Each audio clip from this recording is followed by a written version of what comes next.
Hi everyone, Linda here. I just wanted to drop in quickly and give you a quick tip. I'm just making up some examples for my some page examples for my weekly sketch for September. And I've just been doing the journaling. I thought you might like a quick idea on some journaling. So I'm just going to turn the camera around and show you what I've been doing.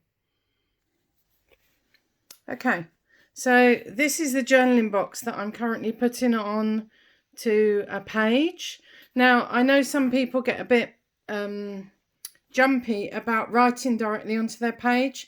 So this is a really good way of doing it without worrying about what happens if you make a mistake. So you write it onto a separate piece of paper or a piece of card, and when you're happy with it, mat and layer it up and stick it on your page. Simple as that.